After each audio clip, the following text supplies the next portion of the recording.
EJ, I don't care what they call it. I don't care whatever Acrisure is, some random insurance company in Michigan. I really don't care at all. Well, it's always Heinz to sponsor. Me. I'm sorry if you work for Acrisure and you're listening to this. I apologize. It's Heinz Field. It will always be Heinz Field. I'm not calling it anything other than Heinz Field. I was there in person. Saw Renegade in person. The ketchup bottles pouring that are like 30 feet long. It's Heinz Field. But anyway, Steelers Day today. How are you feeling? I'm good. Probably better than a lot of the Steelers faithful are feeling about the name change. And as far as the pronunciation goes, I get about as far as Heinz Field.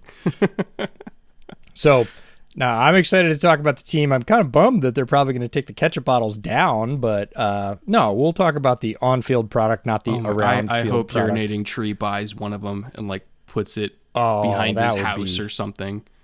That would be epic. I can just see. Well, that's dating myself seriously, but I do that regularly. So the final scene from Dr. Strangelove with Slim Pickens riding the bomb down, like urinating tree on a Heinz ketchup bottle with waving the cowboy hat like that. I would pay good money for that. Full Yinzer. I love it. Yeah, he's done. You never go full Yinzer. That's full Yinzer. Did I tell you I'm going out to Pittsburgh for a game? You told me you're going to a lot of places, and I did not pay attention to all of them. October 16th, I think it is, Tampa. Cool. One of my buddies is a season ticket holder, and I think that might be the last time Tom Brady is going to be in Pittsburgh for a variety of reasons, one of which is personal safety. But I'm going to that game, seeing Tom's last game in Heinz Field, regardless of what the name on the building is. All right, a little bit of a rant. Sorry. It's not our usual intro, but welcome to the 2022 Steelers preview show. We are, 20-something episodes into this series now. Yep. Halfway through the AFC North, most of the way through the AFC period at this point. As we do with every single team preview show, we're going to start off with a little 2021 recap. I apologize in advance to Steelers fans listening to this because there's a lot of unfortunate memories that come with this part, but trust me, we'll get to the niceties, we'll get to the good stuff after that, but we got to go through 2021 first. Obviously, finish with a 9-7 record because Mike Tomlin is completely incapable of having a losing season regardless of circumstances. He does not lose. He'll be average, he might be above average, but he's never bad. And that was, once again, a middling, slightly above average season for the Steelers, for what many organizations honestly would have been a complete dumpster fire. But Tomlin kept it together, did finish second in the division, did somehow make the playoffs, and then got promptly boat raced by the Chiefs because they were not in most years, they were not a playoff caliber team, but lo and behold, they were there. They were pretty good at Heinz, 6-2, below average on the road, 3-5. And in the last 5 games, they did just enough to sneak in there with a 3-2 record. I thought, again, despite getting boat raced by like 3 possessions by the Chiefs, and that game was not competitive in January, I thought last year was one of Tomlin's finest coaching jobs because, as I mentioned, for most franchises with a lesser head coach, they would not have even gotten close to 9 wins. Not even remotely close to 9. That would have been a 4 or 5 win team with 90% of head coaches in the NFL. So on those grounds, Tomlin had a phenomenal year. This year, looking ahead, potentially improving at the quarterback position, reloading at wide receiver, making some changes to the offensive line, which we're going to get into, and overall just having a pretty strong draft class and UDFA group. Theoretically, this will be a better team. Theoretically. Whether they have a better record, it depends. The AFC is a murderer's row. But theoretically, the 2022 Steelers should be better than the 2021 Steelers. Yeah, before Steelers fans eat us and say that Mitch Trubisky and Kenny Pickett are not better than Ben Roethlisberger, that's not really what we mean. What we mean is, in terms of arm talent, you actually have some this year. Ben's arm was gone. It was gone at the end of the previous year, but came back for the last ride, willed them, along with Tomlin, to, again, probably 4 more wins than they would have gotten had they not had the stability that they have. And Tomlin, at this point, to your point, has stacked a lot of those seasons, those finest coaching job seasons, because he will not have a losing record. It's just not in his DNA. He will make sure, no matter what's going on, and there was a lot going on last year, that this team comes out with a chance at the end of the year. And they'll take the chance to go get butt raced by the Chiefs, which they did, because it means they got in. So it'll be interesting to see how the quarterback position stacks up after long-term stability. We'll talk about that. But there's no doubt that Tomlin is one of the best leaders in the NFL, one of the most experienced head coaches. And I got to say, having first time I ever viewed that man in person up close was 2020 Senior Bowl. And that guy is the coolest guy in the room, and it's not close. Like, when he walks in, you can tell. You feel decidedly less cool when Mike Tomlin shows up. You're just like, oh, it's like that. Oh, okay, cool. Got it. He is affable with everybody at this point, and he knows just about everybody in the league. He's had a good number of them on his staff over the course of years, and he is really solid. He offered one of the best quotes of the offseason. Somebody asked him in an interview, and this one has stuck with me. It's a couple of weeks ago, and somebody asked him about coaches that say a prospect can't learn, a player can't learn, and they asked him what he thought about that. And he said, when you say that, you're seeking comfort because your teaching is struggling. Love it. And I was like, yeah, at the time I read it. And the next day I was like, yeah. And the day after that I was like, oh, damn. Yeah. And you design educational materials for a living, so you yourself were like, shit, he's right. Oh, as a teaching and learning nerd, I thought, like, hey, when do I do that? When do I say, well, they should have figured it out? And then I realized, no, you should have done a better job, right? And so Tomlin brings that kind of approach, that kind of depth and wisdom and knowledge and approach to players that I think players really resonate to. He will treat them as grown-ass men, and he expects them to perform that way, but that resonates. Like, he has had and continues to have success with that approach. I just found it so funny. Like, when you're at an NFL event, whether it's a bowl game, combine, Super Bowl, anything like that, where all the league gets together. There's several of those throughout the NFL calendar. Mike Tomlin's one of the only people, and keep in mind, like, when I was at NFL Network for 5-6 years, like, we had every head coach, other than the obvious ones that would come through, and do interviews and superstar players and Hall of Famers. At these league events and at media engagements, one of the only men in the NFL sphere that I have ever seen that can be in the same room with a whole bunch of professional athletes and Hall of Famers and other coaches and other scouts and GMs, one of the only men that can walk through a crowd of all these people and they all turn to look at him. Like, even his peers, even people that do the same thing that he does for a living, can't help but just be like, holy shit, that's Mike Tomlin. Oh my God. Like, he's his command of a room.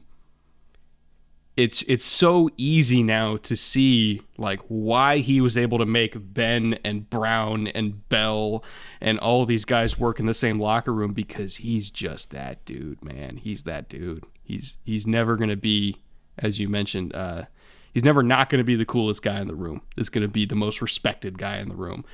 And I think that's why he's going to be in Pittsburgh for as long as he wants to be, because he's that kind of guy, which is probably the best segue, by the way, for our look at kind of the structure, the power structure of the Steelers as a whole. As I mentioned, Mike Tomlin, year 16 at head coach, been there for a long time, one of the longest tenured head coaches in the league at this point. Omar Khan has actually been there, believe it or not, even longer than Mike Tomlin. Been there for 20 plus years in the organization. First year at general manager, though, he was kind of the top lieutenant for Kevin Colbert for a really long time, multiple decades even. Colbert got there in 2000. Khan got there in 2001.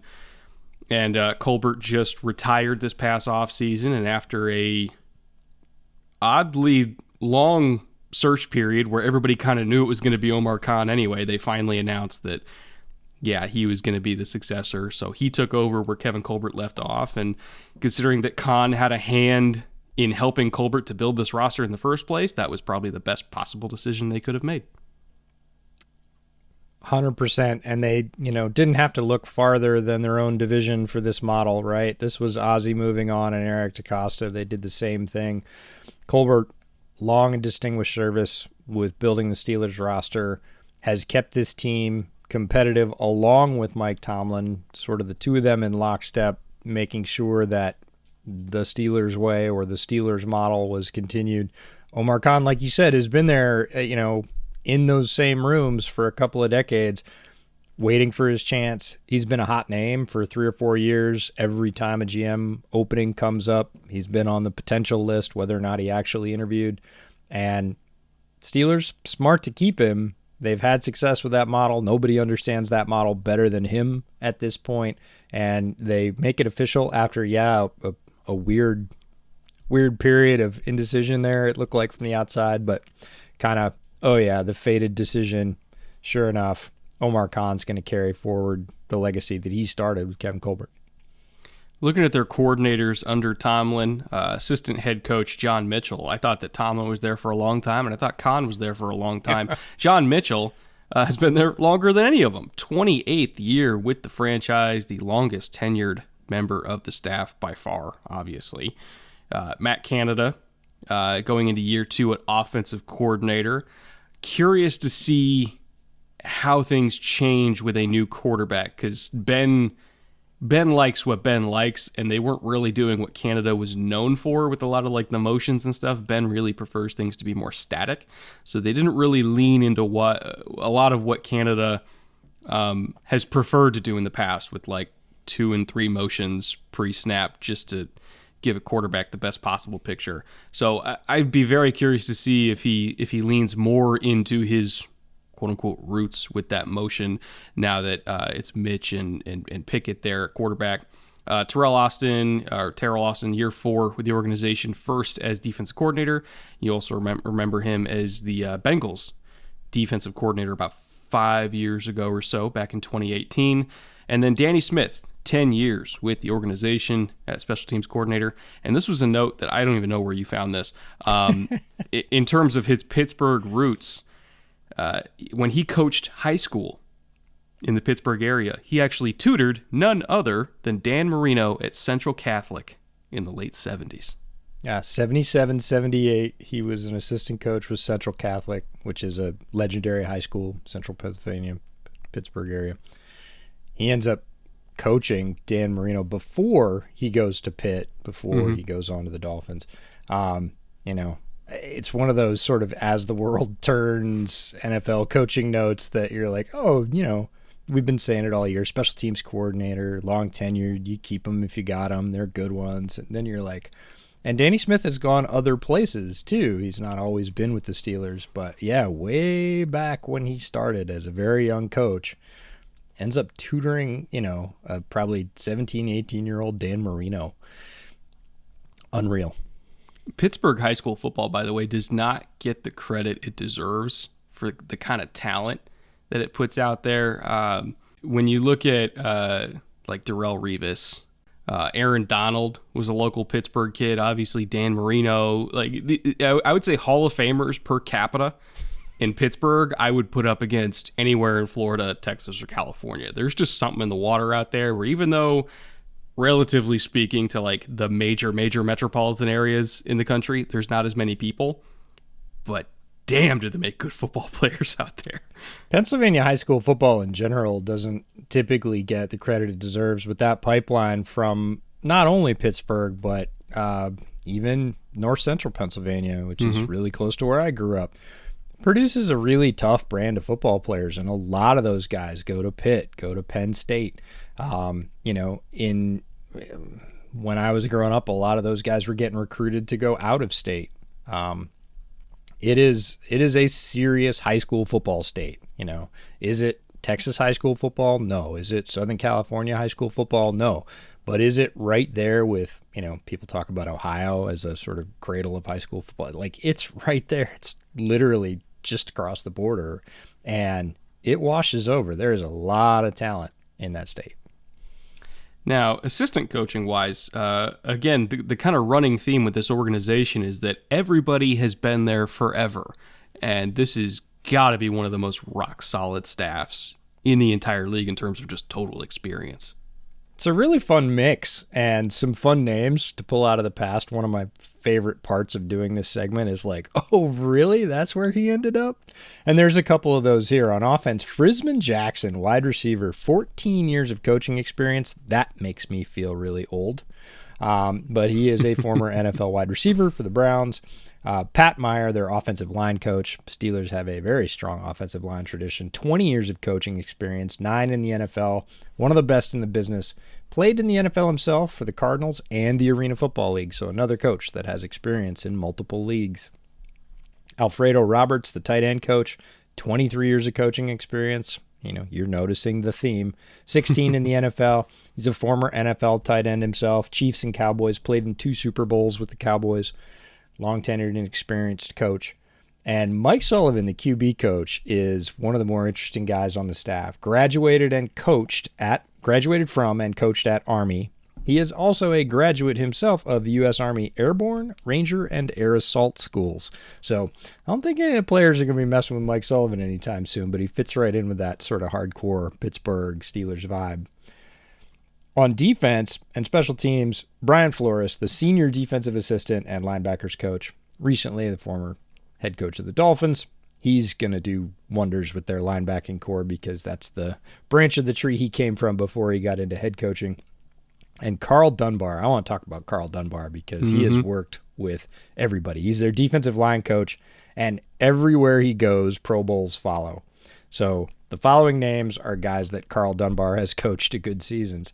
Tommy Harris, Tank Johnson, Jared Allen, Kevin Williams, Pat Williams, Sheldon Richardson, Muhammad Wilkerson, Cam Hayward, Stephon Tuitt, Javon Hargrave, and TJ Watt.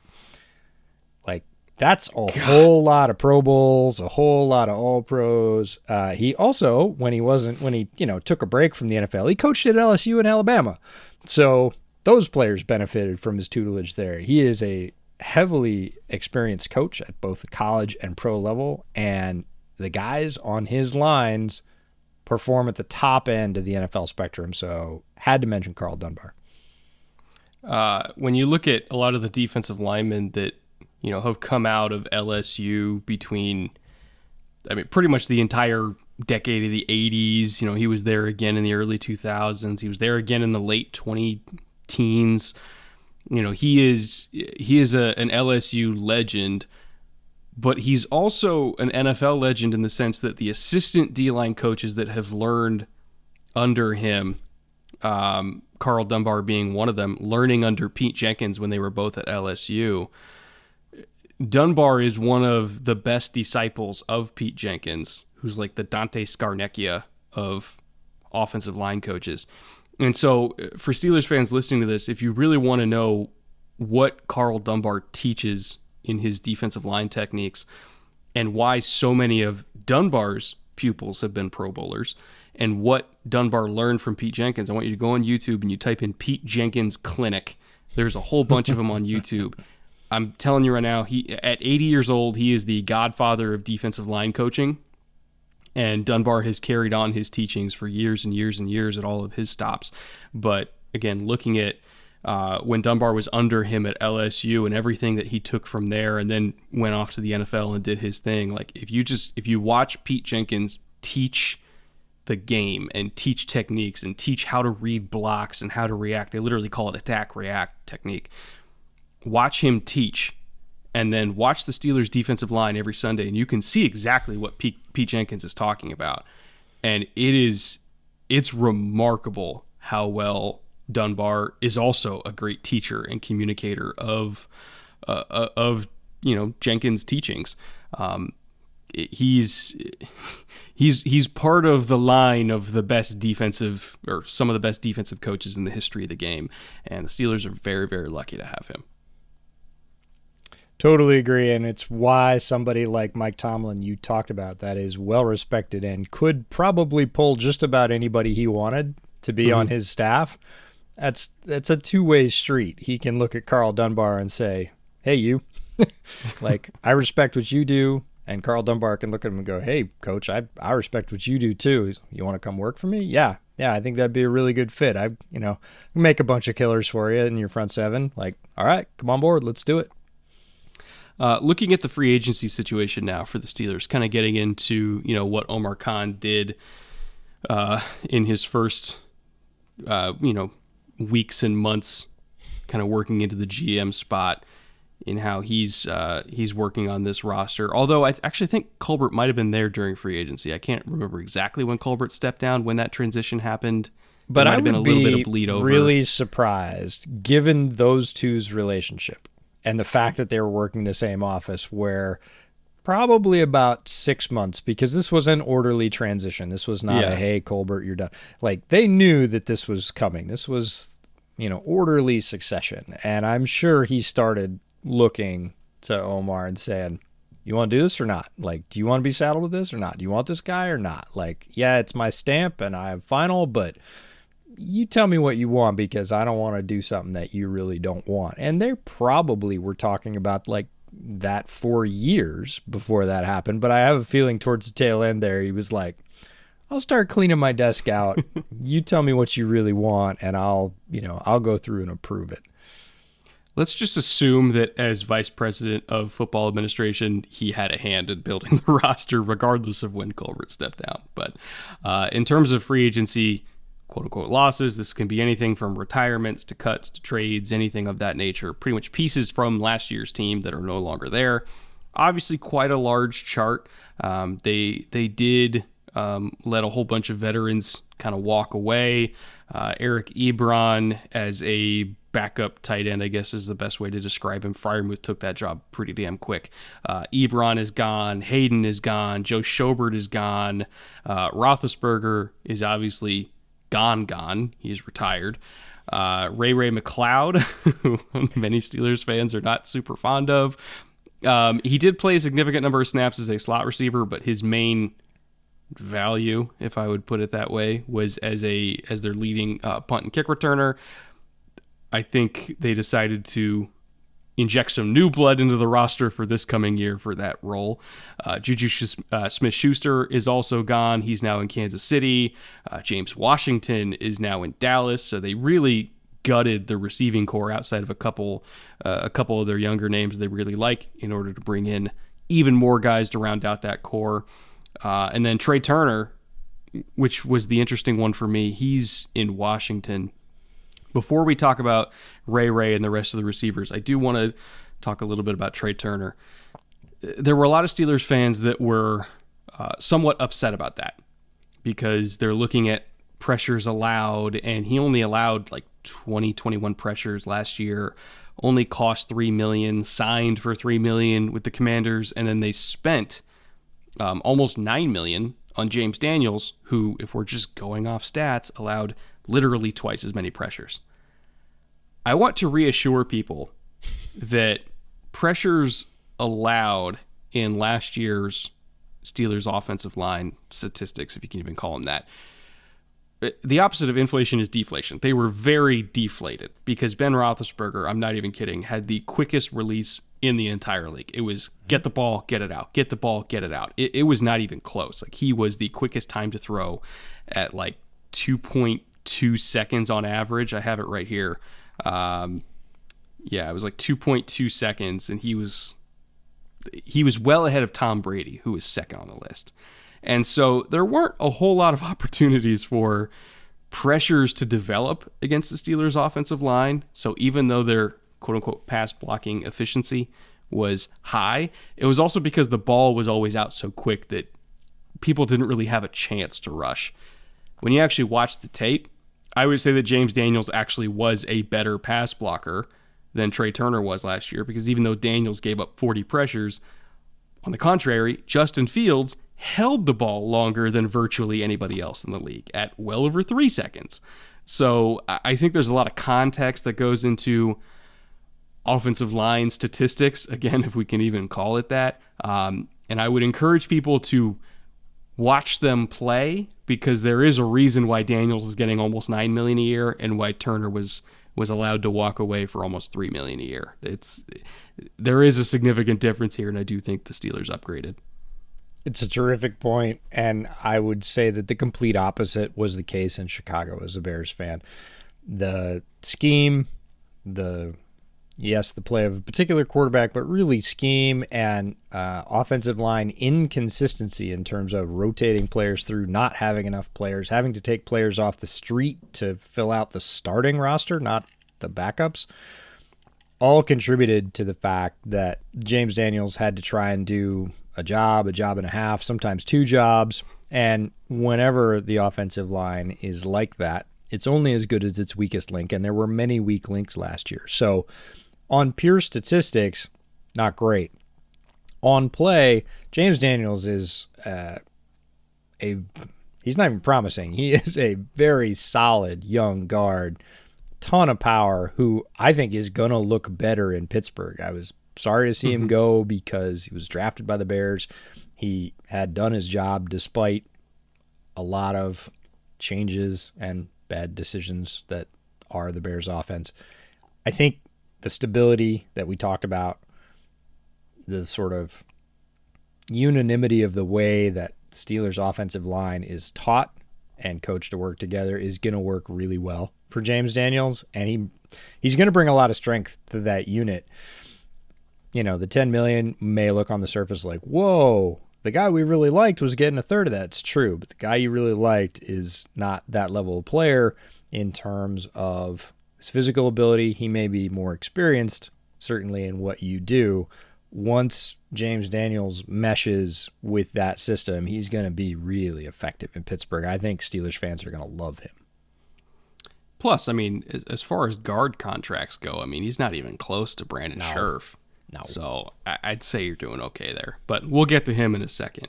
In terms of gutting the receiving core, again, I think this was a necessary move. James Washington, had some flash plays during his time in Pittsburgh, but just never really became what they hoped for. Ray obviously had his role on special teams, but he's not as good at it as the guy they brought in to replace him, quite frankly. So that was a perfectly acceptable guy to allow to move on.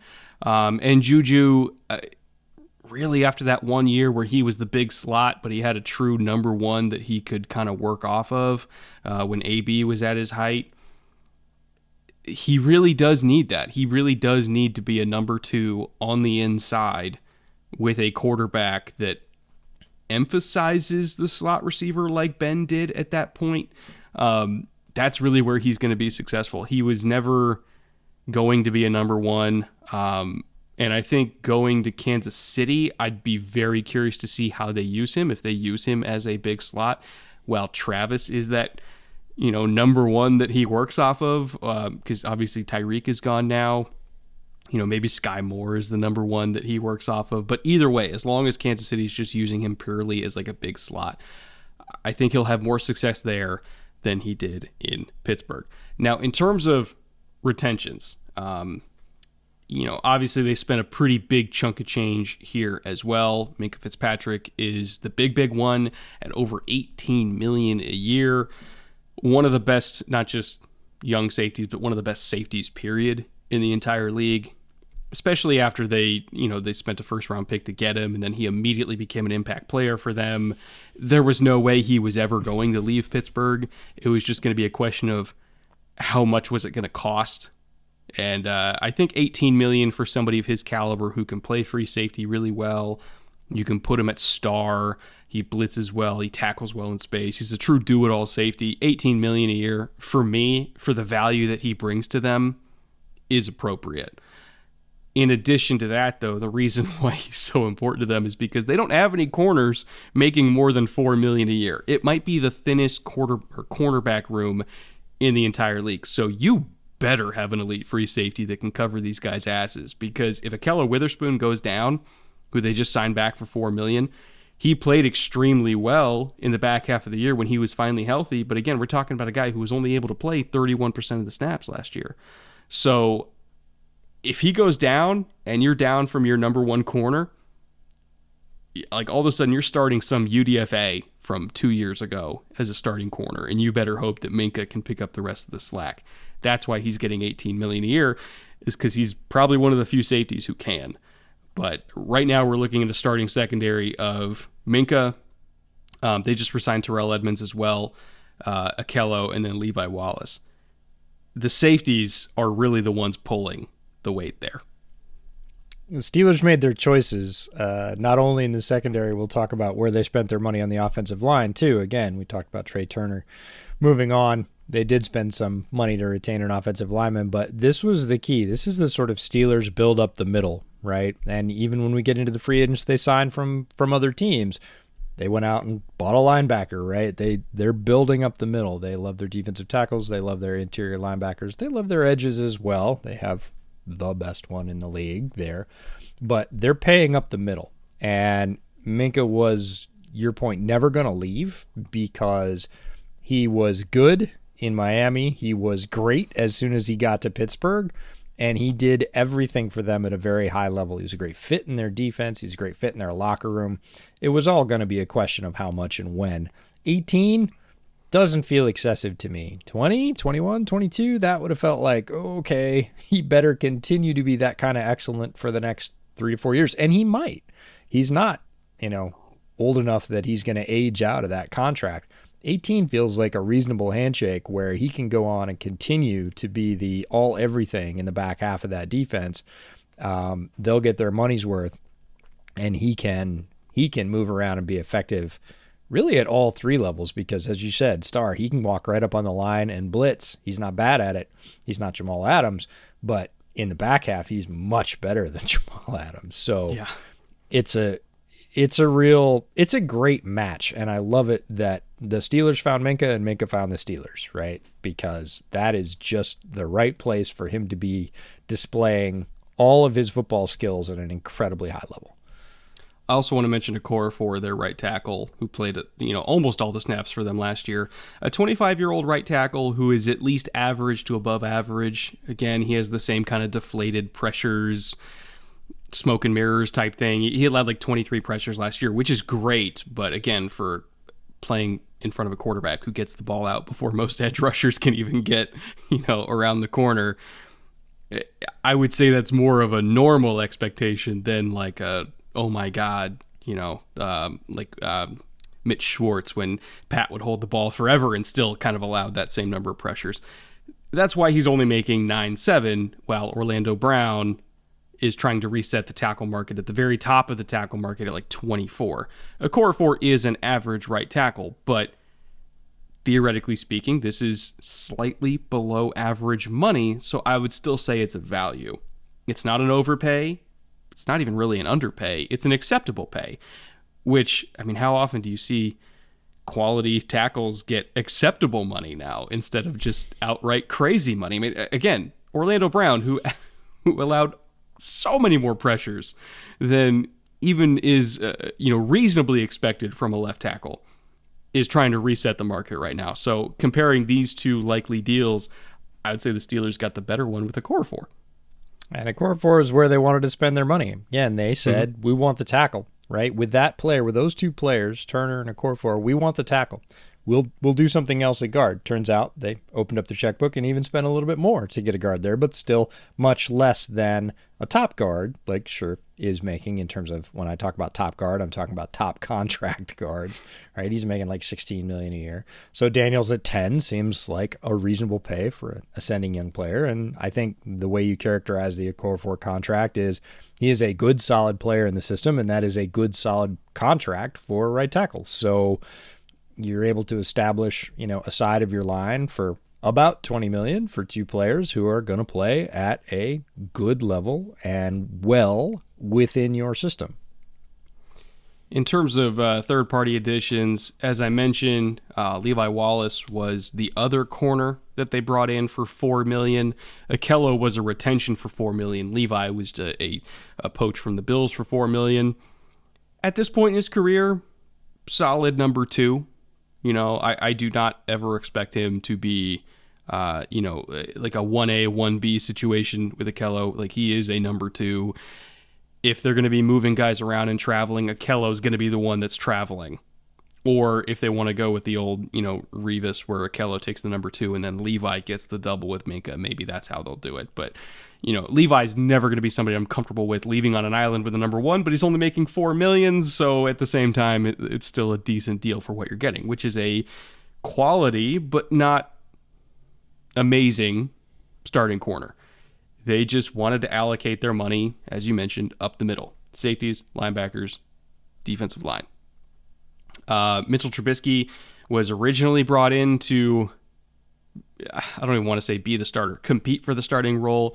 They did tell him ahead of time that they were looking at drafting a quarterback, so he knew going into it that this was potentially going to be a battle, which for all accounts, he's ready to take on in training camp. He is only making 7.4, so regardless of who's winning the job here, either it's going to be rookie on a rookie salary or it's going to be Mitch at 7.4.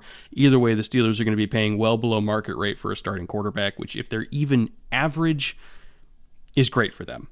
Whether Mitch is going to be average, we don't know. Maybe that rehab year in Buffalo really did help him as much as the media and agents are telling us it did, but we'll just have to wait to see. If he was, by the way, rehabilitated as a backup in Buffalo in like 1 year under Dorsey and Dable, I think that tells you all you need to know about Matt Nagy, that it really was more of a him issue than maybe a Mitch issue, and that coaching failed him, but that remains to be seen. We'll see what happens in preseason and camp. I did talk about James Daniels already. Devontae Casey, the other safety, he's not going to start over Edmonds, but when they go into 3 safety looks, like maybe if they do want to drop Minka or Edmonds down, Edmonds, maybe as like a dime linebacker type situation, or Minka as like a star on the opposite side of Sutton against like 4 wide looks. Casey would come in as like a dime safety in 3 safety looks and play deep for them, because I think he's better at it than Edmonds is. Jannard Avery, who's just going to keep getting jobs, one of your favorites, brought in to be a backup linebacker and special teamer. Mason Cole to be their new starting center. It sounds like Kendrick Green is not going to be in competition for the center role, and he's going to be battling against Kevin Dotson for the left guard spot, so Mason Cole should be uncontested at center. And then Gunnar Olszewski, brought in to be the new return man, and is probably going to be better at it than Ray McLeod, I would bet. And the big one, Miles Jack, $8 million a year for a starting Mike linebacker that is way better against the run than pretty much anybody else they have on the roster at this point. I think at least people in Pittsburgh are a little bit over Devin Bush at this point. So Miles Jack gives them a little bit more stability on the interior. And then as far as who's going to start next to Jack, we'll have to figure it out between, Robert Spillane, Devin Bush. Buddy Johnson is probably the dark horse there, but I do think it's an open competition next to Miles Jack. And hopefully by the end of training camp, we'll figure out who the other starter is going to be. Could tell what Pittsburgh generally wanted to do here, and it was, we're not sure about our quarterback of the future, so we're going to play both sides of the table. We're going to bring in Mitch Trubisky, who we think has something to offer. I'm really interested to see Trubisky have a lot of history with scouting him at UNC. He was the Bears quarterback, moved to the Bills, obviously, after what was a disappointing run in Chicago. But a lot of times, the times he did the best in Chicago, and there were very good times in Chicago, the offense looked more like Matt Canada's old stuff. Not the stuff he ran in Pittsburgh last year. And you said at the top of the show when we were talking about Matt Canada, like, I'm interested to see if he runs more of those boots and rollouts with plenty of motion to help the quarterback identify pre-snap. If he does that, Mitch Trubisky has the tools with limited reads and plus athleticism to be able to excel in that system. And he's got a great set of receivers as well. So if Dable's fairy dust worked, right, if that magic sprinkle for a year in Buffalo turns him and he can be, as you said, he doesn't have to be amazing. If he is average, if he is medium, he's going to have some splash plays in that offense if Canada puts him in the right spots. Nagy didn't always. And I hope that he does, because Mitch, by all accounts, is a pretty good dude. He is an excellent athlete, and he can be a really fun quarterback to watch when he is making plays in good spots. So it's possible, right? But the Steelers said, we're not putting all our eggs in that basket. We're going to tell him on the way in, look, you've got every chance to earn this starting job, but you're going to have to earn it. We're going to get a rookie as well.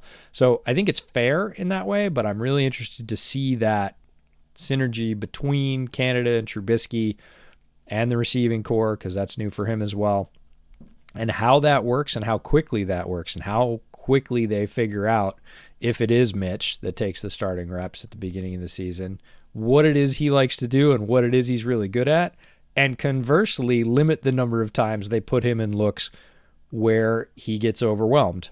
Now, maybe he will take rotations to a too high shell out of a single high look without looking like a deer in headlights. That was the problem early in his career. It plagued him throughout his time in Chicago.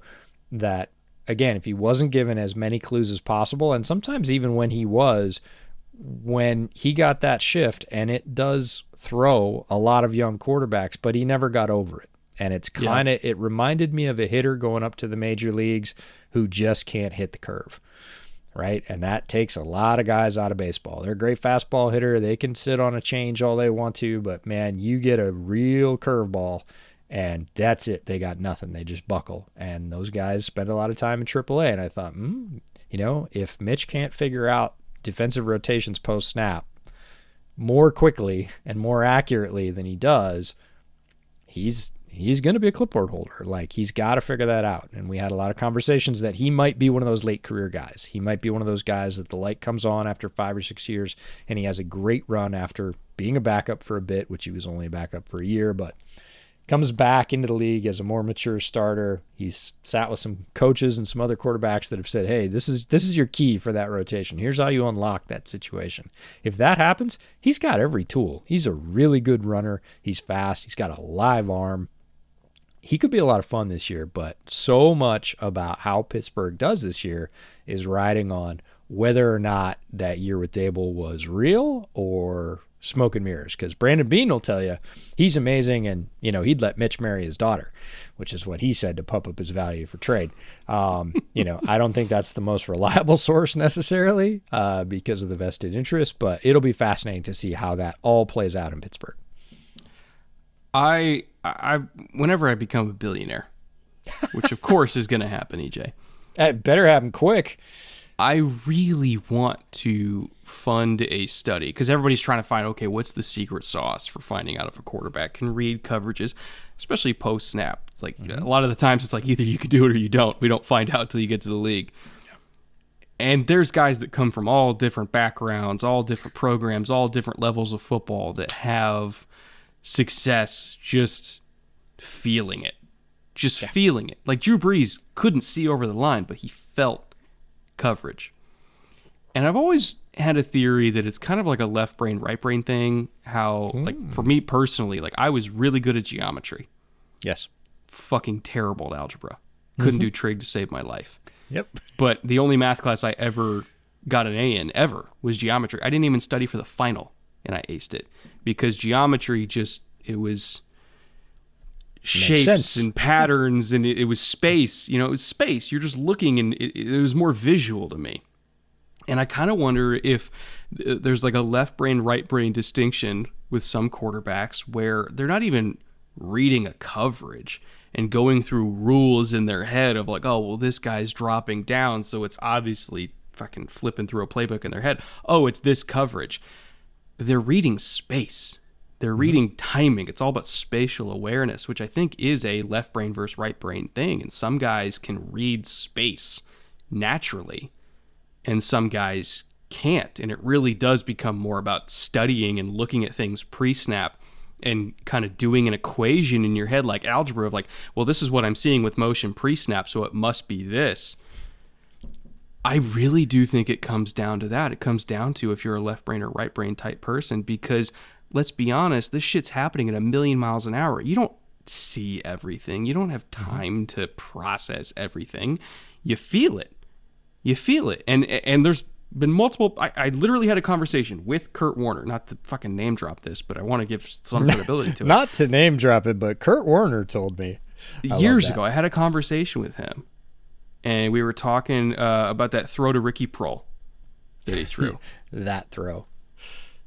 And he said he just felt it. Sure. And it took me a long time to kind of understand what he meant by that. Yeah. And I truly do think that some quarterbacks, like some people call it instinct or natural talent, you just feel space. And I never felt like Trubisky felt space. You know, Mahomes feels space. Allen feels space. Lamar feels space. I never really got the impression that Mitch did. It's funny. He feels space, but not in a whole field sense. And that's what you're talking about, is understanding how the other side of the field is going to shift either to your favor or away from it. He feels space individually. He has that knack. He can get away from people in the pocket. He does have a clock, unlike Daniel Jones, who obviously does not. That's one of his limitations, right? And he feels space between himself and the receiver very well. He has thrown some amazing balls on the move to people who are also, moving in dynamic ways across the field away from him, breaking open late in coverage, and he has thrown some absolute dimes. Mm-hmm. And that is a feeling of space, but it is kind of a linear understanding of space between you and one other player. When the blinders get a little bit wider and he's trying to feel edge to edge, oh, if this is happening, then the space or my opportunity is over here. It hasn't to this point of his career bled over into that. He can see a route or two and say, yes, this or that, and then have that connection very solidly at a super high level, because that takes an understanding of space and timing that is, some people don't have that either.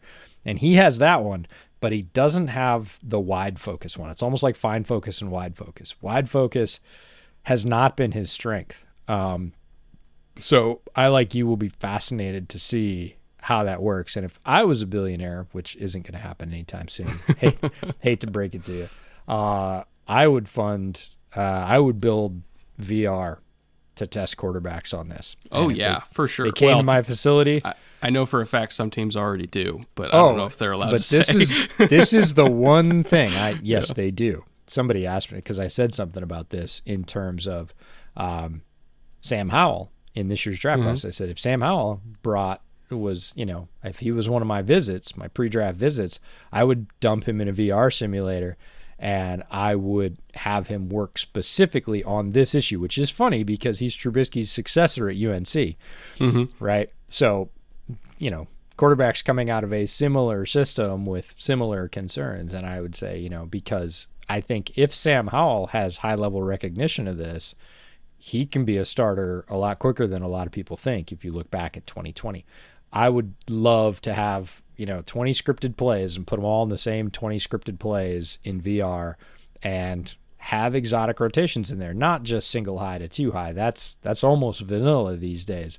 But I would grab some exotics from the year before, program them in, and just track their eyes. Like, are they even seeing it? Are they even looking in the right place to figure out? Do they understand what's occurring? Because, again, it has to happen very, very quickly. And if they didn't, hey, let's talk about how we can help you see that faster. But if they just plain old blank on it, third rounder later, fine. But nothing higher than that. Even better, I would just take the chip data from the pads from the games they've already played, plug that in, and then make him walk me through those same plays again, because why not? I want fresh, though. I don't want felt experience. I want him to have to feel new things, because that is the NFL, right? Size, speed, different looks every week in terms of what's thrown at you.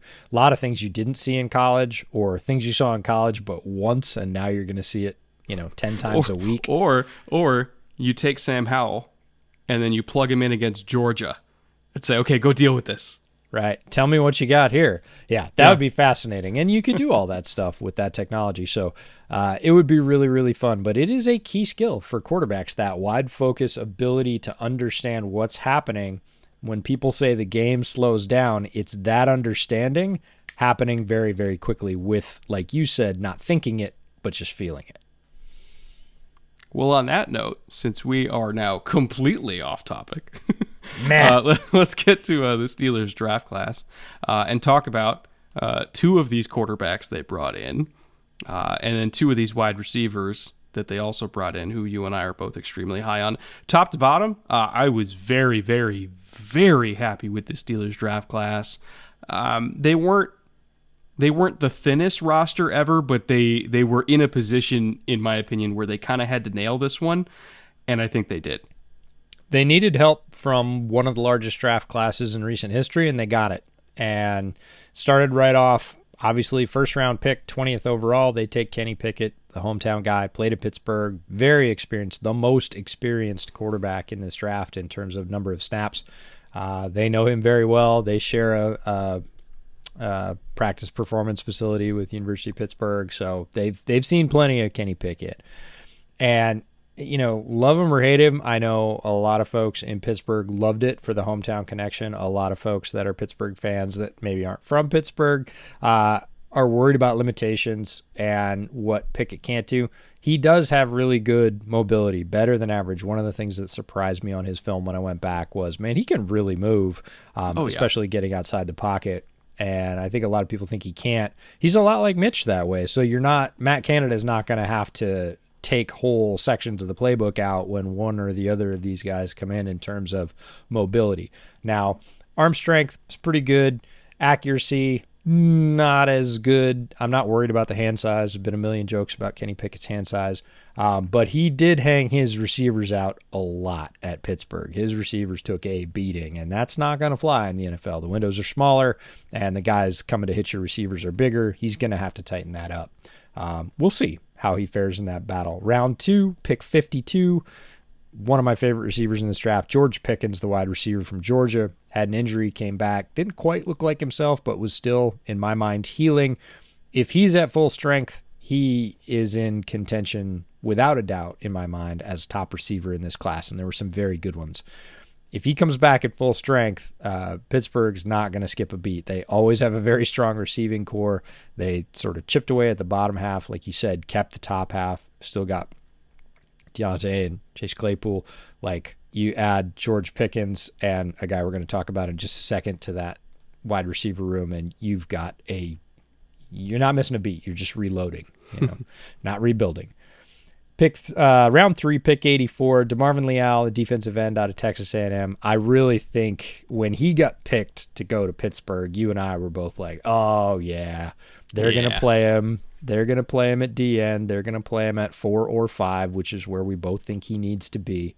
And he's going to be effective there. He's going to get coaching from Carl Dunbar. Like, okay, done deal. Like, the problem with DeMarvin Leal's film was Texas A&M moved him all the way to 0 sometimes. They had him at 1. They had him at 2.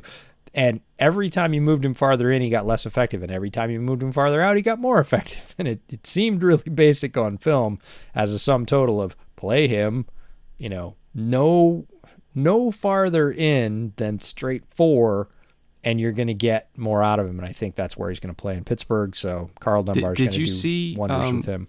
What he showed up at minicamp weight-wise as? No. So he was 290 at his pro day. Yeah. They said come back at minicamp with 15 more pounds, and he did. They put him up to over 300.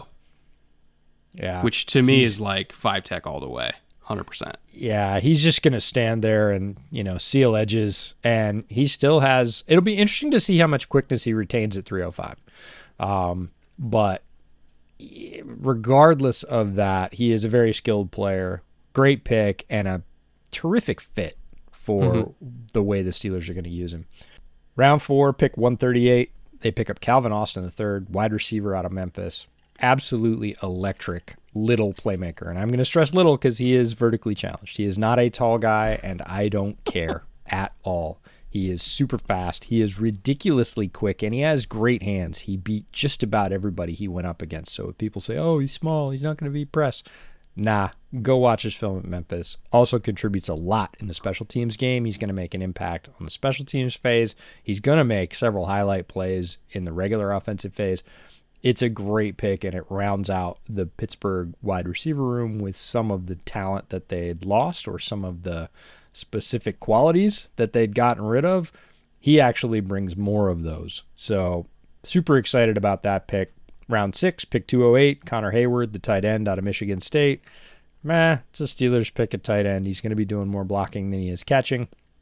I'm not surprised. All the way down in round 7, pick 225, Mark Robinson, the linebacker from Ole Miss. I should say the other linebacker from Ole Miss. And then the last pick in round 7, I told you I don't get very upset about round 7 picks, no matter what, because they're round 7 picks. They're basically lottery tickets. When the Steelers picked Chris Oladokun out of South Dakota State, I was pissed during the live stream. I pounded the table. I wanted the Bears to get him either in the late rounds or as a UDFA. Oladokun was the quarterback at South Dakota State, so if you watch Pierre Strong, you saw him. And when I saw him, I thought, and he didn't play at South Dakota State his whole career. He had ended up there late, and he actually took a break from college football, came back, ended up playing quarterback at South Dakota State, and he looked a lot like a different player. He was a guy with mobility. He doesn't have great size. He's about 6'1", but he's solidly built, moves around very well, throws a very smooth ball, mobile guy, good decision maker, and I thought, hey, not a lot of people are talking about this guy. This would be a great backup to stash behind Justin Fields in kind of the take a flyer on Tyler Huntley mold to stay in the division, right? What the Ravens did with Tyler Huntley. Like, take a flyer on Chris Oladokun and see if he's got anything. Put him on the practice squad. He's at least a guy that could provide you really good scout team looks from down there. And at best, you get lucky, he hits and he becomes a number 2 or a number 3 for you. When the Steelers picked him at 241, almost the tail end of the draft, I was pissed. I pounded the table. I was like, damn it, they saw the same thing. So he ends up in Pittsburgh, a great pick for them. But overall, what did you think of the balance? I know you said you liked the class. Who was your favorite pick out of this group? Well, I will say, first things first, the reason why I know that they were looking at Pierre Strong was because they picked Oladokun. Because I think everybody went to South Dakota State tape to watch Pierre Strong, and then they saw the quarterback throw the ball, and they're like, who's that? Because I think they had the exact same reaction that you and I both had, where we get about 15 snaps into the first SDSU game, and we're like, huh, that's a seam ball 45 yards down the field on a rope, far hash. Huh, okay. And then you see it again and again and again. You're like, yeah, there's something there. There's something there. We don't know what it is. The Jacks are a lower level program, but worth checking out. So happy to see him get drafted. In terms of the other quarterback they took, Kenny Pickett, I liked Pickett. I struggled mightily with whether taking him in the first round was the right choice, because I know the kind of quarterback class that's coming next year. And Kenny Pickett is not on the same level as a prospect. Doesn't mean he won't be a better player in the NFL. You never really know. But as a prospect, Kenny Pickett is not on the same level as several of the guys coming out next year. And I feel like the Steelers are so obsessed with never being bad that sometimes they're unwilling to let themselves reset when maybe a reset is a little bit necessary. And even though I like Kenny Pickett, I think he can be solid in the league. I think his physical talent is underrated. I think he's more physically talented than some starting quarterbacks that are playing right now. I would have rather them, if it was me, I would have rather them spent that first round pick on a true blue chip talent, because there were several at non-quarterback positions that were on the board.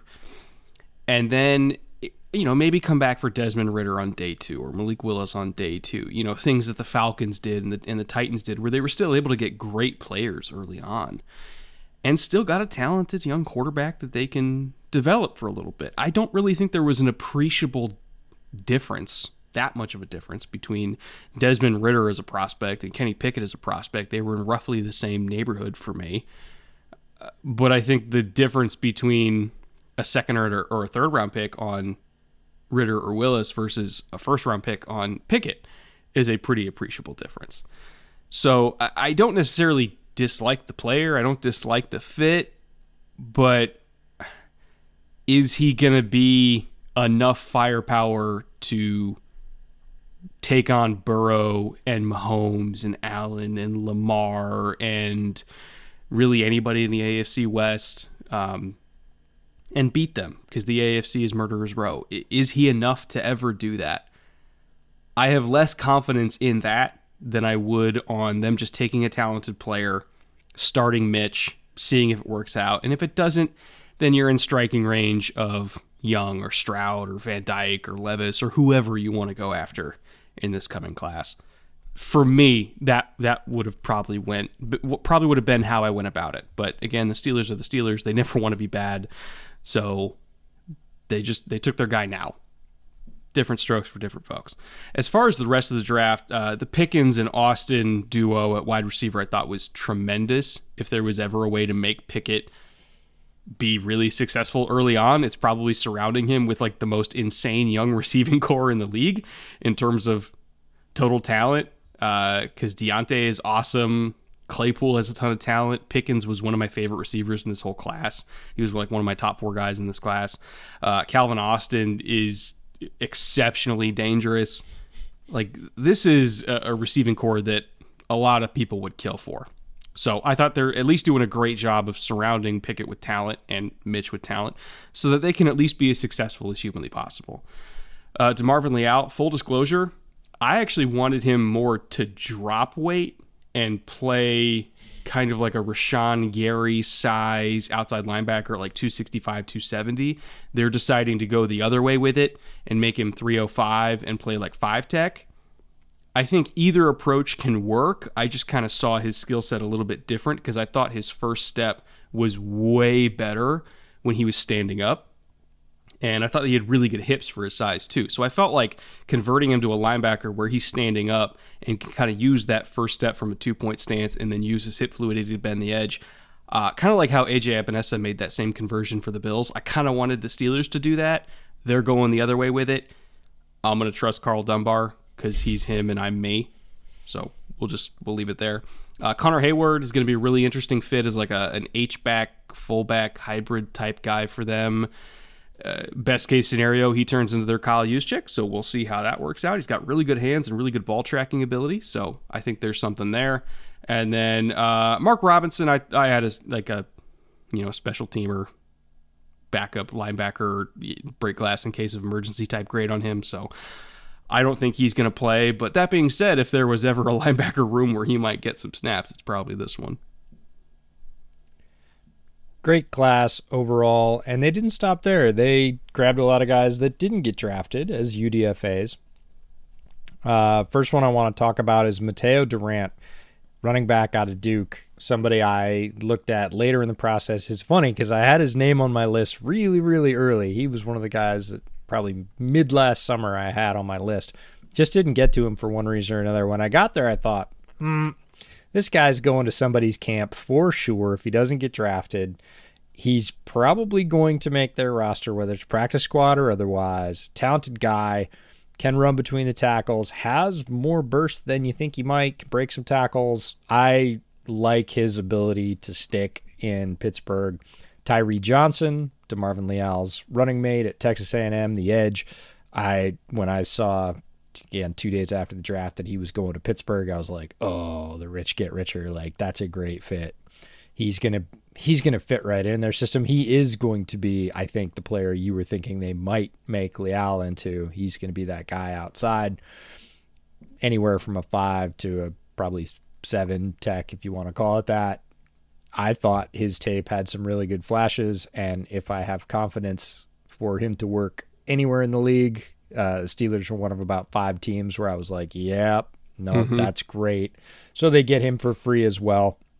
We talked a little bit about the outside cornerback depth and the fact that it's not great if they suffer an injury. They are most likely going to be starting a player you haven't heard of. They get Chris Steele, the cornerback out of USC, who had some good size. The cornerback duo at USC both got looks this year. They're both considered draftable prospects on the outside. Steele had, I think, the better tape of the two. He still has a lot of holes in his game technically. He's got good size. He plays pretty well against the boundary, not as well going inside. But take a chance on him for free because, like you said, if there's any room in this league where he might get some run or make a roster, Steelers is a pretty good choice. So nice work by him and his agent. And then you wanted to highlight Bryce Watts, the cornerback out of UMass. Yeah, I actually like Watts a lot better than Steele. And I know for a fact there was another team that had a second-round grade on Watts, but medicals were, I swear to God.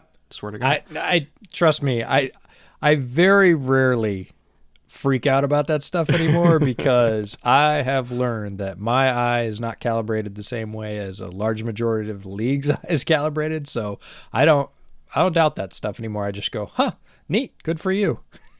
But they had a second round grade on him because he's really springy, like really explosive, great feet, all that kind of stuff. And you're like, okay, well, why did he go undrafted? Medicals. Like even when we were watching him at Shrine practice for as few snaps as he got, I don't think he finished a single practice the entire week. He got dinged up every single time he stepped on the field. And I don't know if there was just like an existing issue that he was battling through, which kind of sounds like there was. Because I did check into it after he didn't get drafted, and all I heard was there was something that popped up in medicals. I don't know what, but he was already waived by the Steelers, even though they brought him in as a UDFA. He was already waived with a medical settlement back in May, so whatever it was still persisting, and apparently it was serious enough that the Steelers didn't even want to go through the summer and bring him into camp and all that kind of stuff. So best wishes to him. I hope he recovers from whatever it is that's going on. And I hope that he ends up, being able to play in the league because he's a really, really talented player that a lot of teams liked a lot. There's just something medical wise that's keeping him back. Final segment, which this might end up being the longest team preview show that we have. Team floor, team ceiling. This is where we kind of talk about the Steelers' ceiling as we see it in wins and their floor in wins. Not going to lie, I have them as a 5-win floor, but I know they're not going to hit that because Mike Tomlin's never had a losing season, and I don't think he's about to start. But I do think that their ceiling is like 9 or 10 wins at absolute max, and it would take another brilliant, getting blood out of the stone type season for Mike Tomlin to get them there. Not because this isn't a better roster on paper than it was last year. It is. When you look at their schedule, though, their schedule is way harder than it was last year, too. I mean, the Bengals are the Bengals. They start out with them, and then they got the Patriots. And then I'm not even going to try to speculate on whether or not they're going to beat the Browns. It entirely depends on the Deshaun situation. But even taking the Browns out of the equation, the Jets are better. Then they got the Bills, then they got the Bucks, and the Dolphins are on paper amazing. The Eagles on paper are really good. The Saints are a threshing machine. They got the Bengals again, and then the Colts, who are also an AFC Super Bowl contender. The Falcons are a much improved team. You got 2 games against the Ravens after that. You've got the Raiders on the schedule who are reloaded. And then you finish off again with the Browns who, again, who knows who the starting quarterback is going to be. I don't think they're going to be a losing team, but I struggle to think that they're going to be a double-digit win team either. Somewhere around 8 or 9 sounds correct to me, but I don't know about anything more than that just because of how crazy the schedule is. The schedule gives me pause, and you're the one that looks at the schedule more than I do. I look at the talent, and I look at the starting quarterback particularly because they're facing a period of somewhat recent historical uncertainty, right? There is no Ben for the first time in a long time, so you could say, oh, Ben's this, or Ben's old, or Ben's still got plenty left in the tank. It was always Ben, right? And now it's not Ben. We don't even know who it's going to be. Could be Mitch, could be Kenny, could be a combination of the two. You never know. Depending on how that situation works itself out, that's what I want to know before most of this. But even in the best case scenario, even if the Dable pixie dust was real and Mitch comes in and he meshes with Matt Canada and they start off somewhat hot with this great receiving core, they still have to go through all those teams.